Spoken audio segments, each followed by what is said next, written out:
சாயிராம். வலிக்கும், மனம் வலிக்கும் என்று தெரிந்தே மற்றவர்களின் மனதை காயப்படுத்தாமல் இருக்கலாம். அதேபோல வேதனை தரும் என்று தெரிந்தும் மற்றவர்களை அசிங்கப்படுத்தாமல் இருக்கலாம். எல்லாமே அவரவர்களுக்கு நேரும் பொழுதுதான் அந்த வலிகளும் வேதனைகளும் எப்படி இருக்கும் என்பதை மிக துல்லியமாக அறிந்து கொள்ள அந்த காலமே அவர்களுக்கு பதில் சொல்லும். ஜெய் சாயிரம், ஜெய் ஜெய் சாயிரம். நம்ம சாயன்பர்கள் எல்லாரும் எப்படி இருக்கீங்க? எல்லாரும் நல்லா இருப்போம். ஓம் சாயிரம். என் அன்பு பிள்ளையே, நீ ஆசையோடு எதிர்பார்த்த ஒரு உறவு உன்னையே வந்து சேரப்போகிறது. ஆம் குழந்தையே, உனக்கான உறவு உன்னை நோக்கி வந்து கொண்டே இருக்கிறது. இது நாட்களாக நீ ஏங்கிய உறவொன்று உன்னிடமே நிரந்தரமாக மனம் திருந்தி வரும் அந்த அற்புத நேரத்தை நெருக்கிவிட்டாய் என் குழந்தையே. சந்தோஷமாக இரு, நிம்மதியாக இரு. என் அன்பு பிள்ளையே, நீ மனதில் நினைக்கும் எல்லாவற்றையும் எல்லோரிடமும் அவ்வளவு எளிதாக மிக சுலபமாக பேசிவிட முடியாது. அப்படி பேசிவிடவும் கூடாது. அப்படி மனதில் நினைப்பதையெல்லாம் நீ பேச ஆரம்பித்து விட்டால் உன் மனம்தான் அதிகமாக காயப்படும். அப்படி நீ காயப்படாமல் இருக்க மற்றவர்களை உன் வார்த்தைகளால் காயப்படுத்தாமல் இருந்துவிட்டு போகலாமே. உன்னுடைய வாயிலிருந்து வரும் ஒவ்வொரு வார்த்தைகளுக்கும் நீதான் பொறுப்பு. ஆம் குழந்தையே, நீதான் பொறுப்பு. உன் வார்த்தைகள் யார் மனதையும் காயப்படுத்தி விடாமல் பார்த்துக்கொள். மற்றவர்கள் மனதை எந்த ஒரு சொற்களாலும் காயப்படுத்தி விடாமல் இருக்க வேண்டும் என்ற முன்னெச்சரிக்கையோடு உன்னிடம் பேச பழகு. கோடி கோடியாய் கொட்டி கொடுத்தாலும் கூட கொட்டிவிட்ட வார்த்தைகளை கோர்த்து அள்ள முடியாது என் பிள்ளையே. எனவே தைரியமாக இரு, நம்பிக்கையோடு இரு. பேசுவதற்கு முன்பாக 1000 முறை சிந்தனை செய்துவிட்டு பேச துவங்கு. தேடி தேடி அலைந்தாலும் திட்டிய வார்த்தைகளை எதை செய்தும் திருப்பி வாங்கிவிட முடியாது.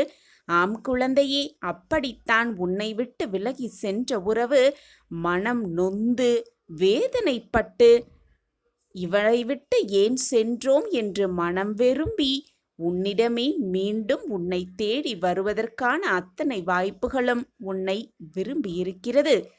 ஆனால் அவர்கள் மனம் திருந்தி வரும் பொழுது மீண்டும் அந்த காயப்படுத்தும் வார்த்தைகளை பேசிவிடாதே. அவர்கள் செய்த தவறை நீயும் மீண்டும் செய்து விடாதே என் பிள்ளையே.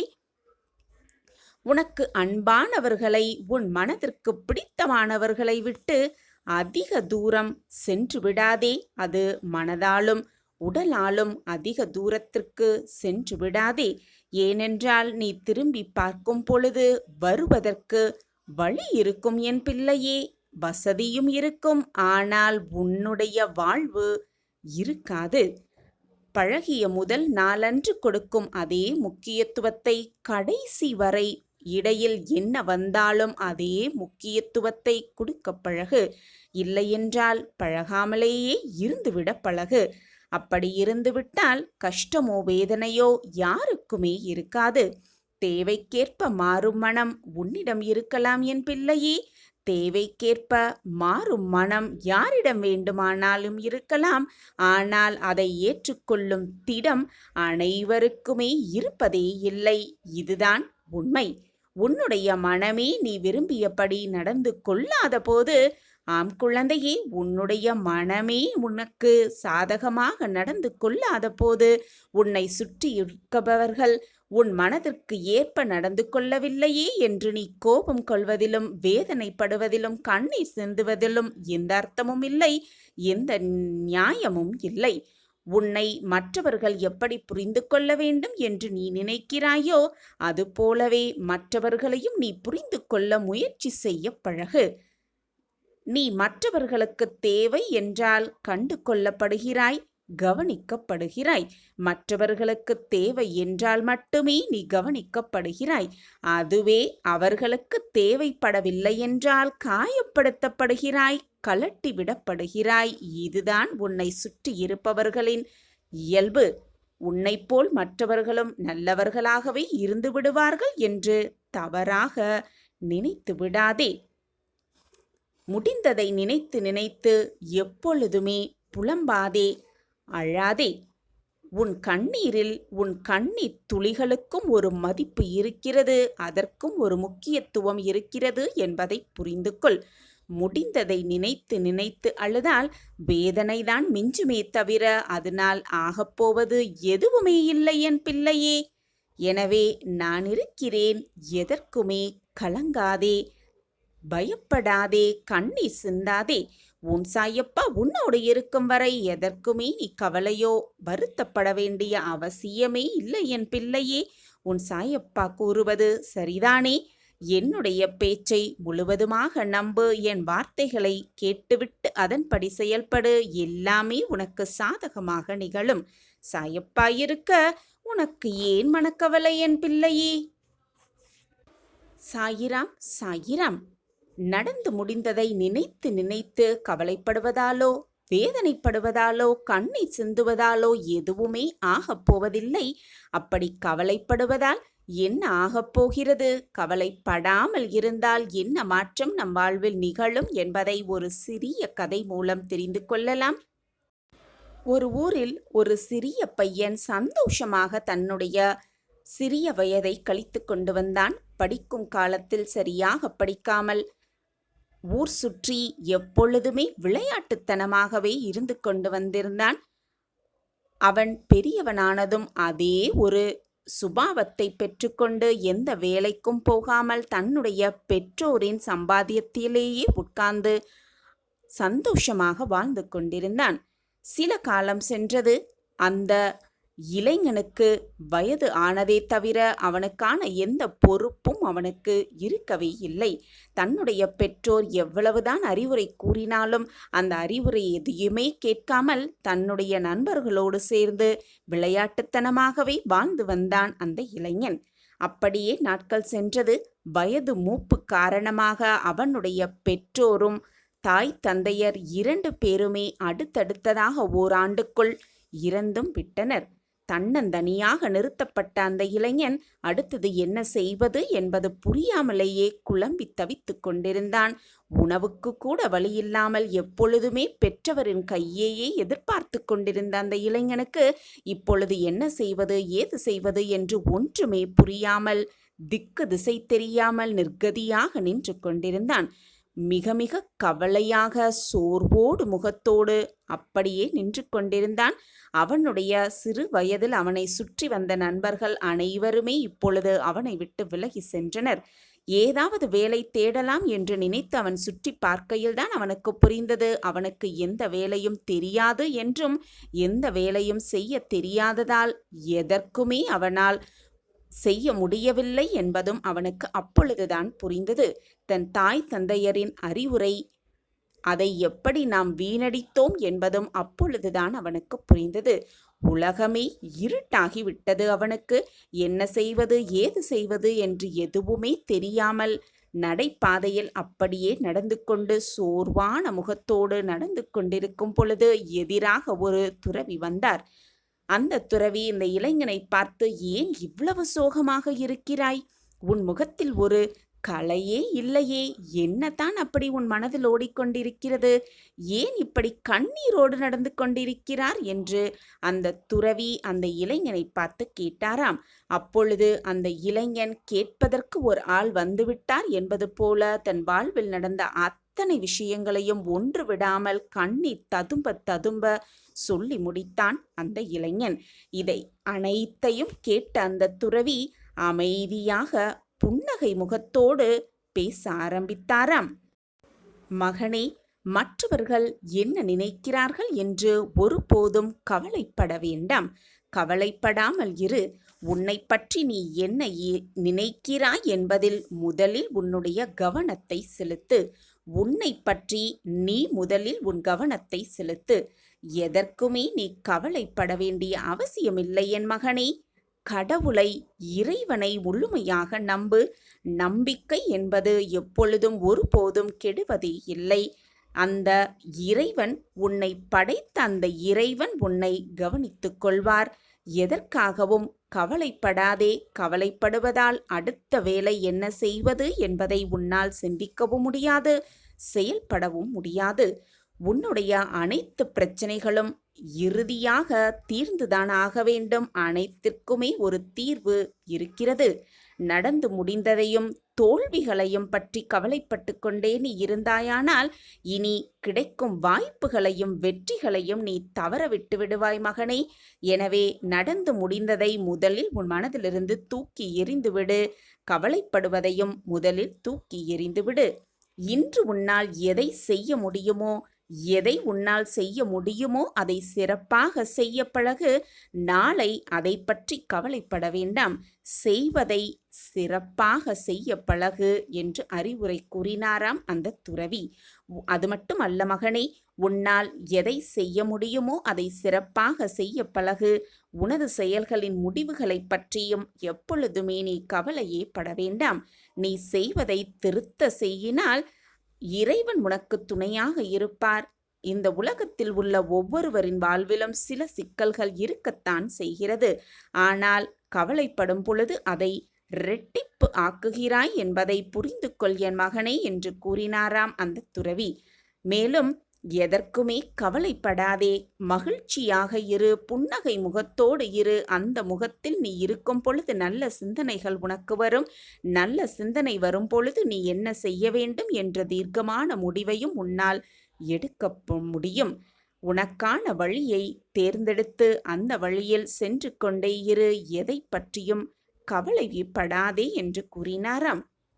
அதே போல மகனை, உன்னை வெறுப்பவர்கள் பற்றியோ, உன் மீது பொறாமைப்படுபவர்கள் பற்றியோ, உன்னை ஏளனமாக பார்த்து சிரிப்பவர்களை பற்றியோ, உன் மீது குறை சொல்பவர்களை பற்றியோ ஒருபோதும் கவலைப்படாதே. அதை நினைத்து நினைத்து ஏளனமாக உன்னை நீயே தாழ்த்தி கொள்ளாதே.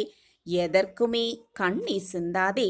நடந்தது, நடக்கப் போவது, நடந்து கொண்டிருப்பது எல்லாமே உன்னுடைய நன்மைக்காகத்தான் என்பதை முதலில் நினைவில் வைத்துக்கொள் மகனே என்று கூறினாராம் அந்த துறவி.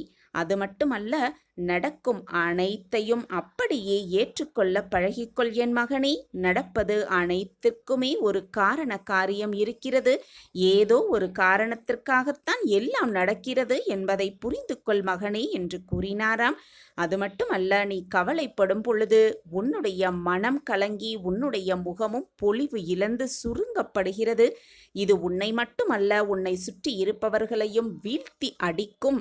எனவே எதற்குமே கவலைப்படாமல் மகிழ்ச்சியாக இரு, புன்னகை முகத்தோடு இரு. என்ன செய்ய வேண்டும், ஏது செய்ய வேண்டும், எப்படி மீதியும் இருக்கும் வாழ்வையை வாழ வேண்டும் என்பதை சிந்தனை செய் என்று கூறினாராம்.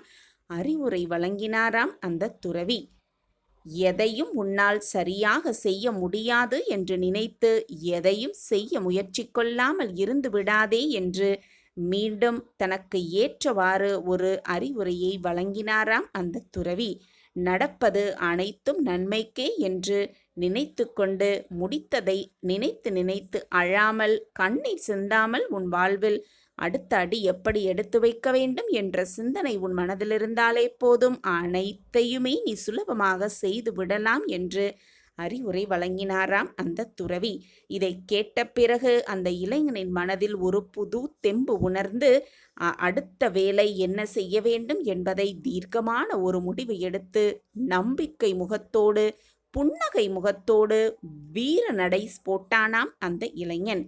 ஆம், அந்த இளைஞன் தன் வாழ்வை சந்தோஷமாகவும் நிம்மதியாகவும் வெற்றிகரமாகவும் வாழ்வதற்கான அத்தனை வழிகளையும் அந்த துறவி அந்த இளைஞனுக்கு காட்டிவிட்டார்.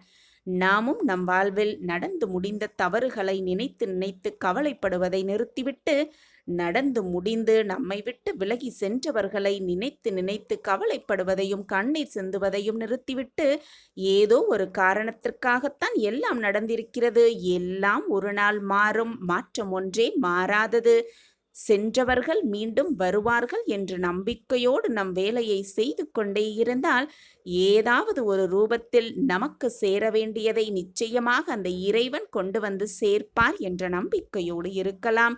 நிம்மதியாக இருக்கலாம், சந்தோஷமாக இருக்கலாம், உற்சாகமாக இருக்கலாம்.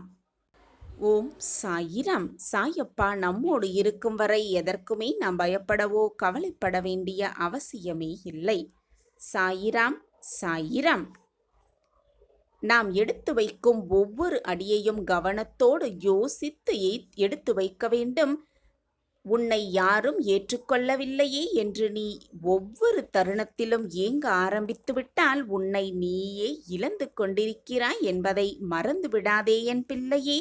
ஆம் குழந்தையே, நீ உன்னை இழந்து கொண்டிருக்கிறாய் என்பதுதான் உண்மையிலும் உண்மை. இறைவன் எழுதியதை மாற்றும் சக்தி இது நாள் வரை எந்த மானிடனும் பெறவே இல்லை. சோதனைகளை கொடுத்த இறைவனுக்கு அதற்கான தீர்வையும் அதற்கேற்றான வெற்றியையும் கொடுப்பதற்கு ஒரு நொடி போதாதா? எனவே எப்பொழுதும் தெளிவான மனநிலையோடு இரு. கஷ்டங்கள் வருகிறது என்றால் இன்பங்கள் சூழப்போகிறது என்பதை மனதில் ஆழமாக பதிய வைத்துக்கொண்டு திடமாக இரு. உன்னுடைய முயற்சியை கைவிட்டு விடாமல் இரு. எந்த நேரத்திலும் கவனமாக இரு. எப்பொழுது வேண்டுமானாலும் எந்த நொடி வேண்டுமானாலும் உனக்கான வெற்றியை உனக்கான சந்தோஷத்தை உன் கண்முன் நான் காண்பிப்பேன்.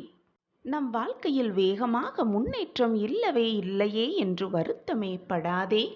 பின்னோக்கி செல்லாமல் முன்னேறிக்கொண்டே இருக்கிறோமே என்பதை சந்தோஷமாக ஏற்றுக்கொள்.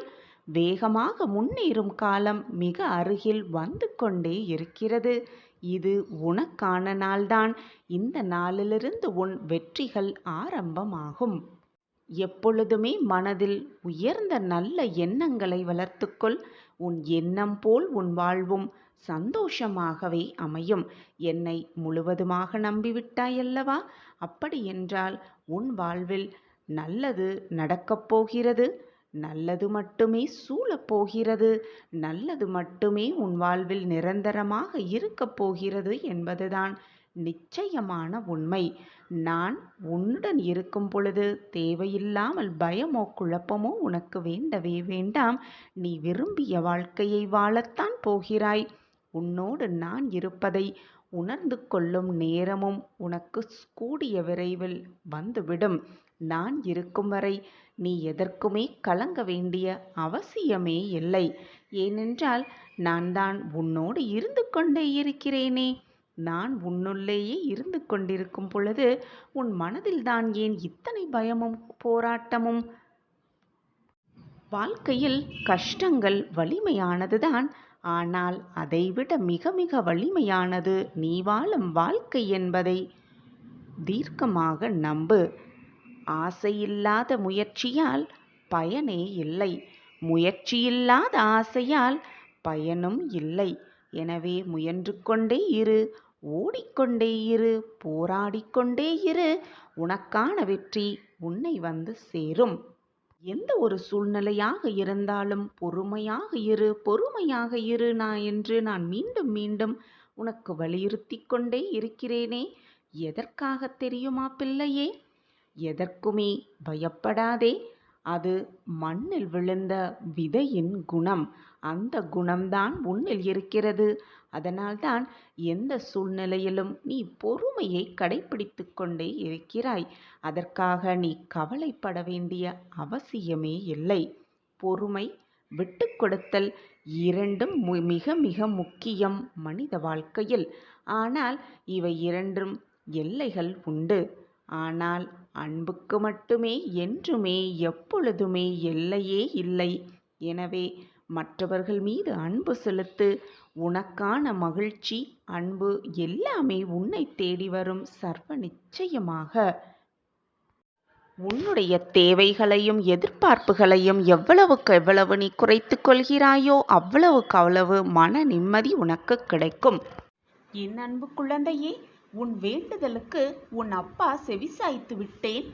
உன் கடினமான காத்திருப்புக்கு நீ விரும்பிய பரிசு இதோ மகிழ்ச்சியாக பெற்றுக்கொள் என் கைகளிலிருந்து. குழந்தையே, நீ சக மனிதர்களிடம் எப்பொழுதுமே அன்பாக பழகு. அவர்களுக்கு கஷ்டம் வரும்பொழுது ஆறுதல் அளிக்கக்கூடிய விதத்தில் பழகு. காலத்தோடு ஒன்றி பழகு. உன்னால் யாருக்கும் சிரமம் ஏற்படாதவாறு பழகு. அதேபோல் உன்னுடைய வார்த்தையில் எப்பொழுதுமே அமைதி இருக்க வேண்டும். குழந்தையே, அனைத்துமே நானாக நீ எண்ணிக்கொண்டிருக்கையில் சதா சர்வகாலமும் சாயி சாயி சாயி என்று நீ சொல்லிக்கொண்டே இருக்கும் பொழுது உன்னை விட்டு போக எனக்கு எப்படி மனம் வரும் குழந்தையே? நீ உன்னுடைய பிரார்த்தனையை என்னிடம் வைக்கும் பொழுது உன்னுடைய வேண்டுதல்களை நிறைவேற்றாமல் இருக்க எனக்கு எப்படி மனம் வரும்? என் பிரியமான குழந்தையை என்னிடம் அன்பாக கேட்கும் பொழுது அதை முகம் மலரும் அளவிற்கு செய்து கொடுப்பதுதானே ஒரு தந்தையின் கடமை. உன்னுடைய வேண்டுதல் எனக்கு செவி சாய்த்து விட்டது, எனக்கு கேட்டு விட்டது. அந்த வேண்டுதலை நிறைவேற்றவே உன் சாயப்பா ஆசையோடு காத்து கொண்டிருக்கிறேன். வா குழந்தையே, வந்து வேண்டிய வரத்தை என் கைகளிலிருந்து மகிழ்ச்சியாக பெற்றுக்கொள். இனி உன் வாழ்க்கையில் எல்லாம் சுகமாக மாறப்போகிறது. நீ கேட்டது எல்லாம் உனக்கு கிடைக்கப் போகிறது. நினைத்தது எல்லாம் நடக்கப் போகிறது. நீ என்னிடம் பிரார்த்தனையாக வைத்தது அனைத்தும் உனக்கு நிறைவேறப் போகிறது.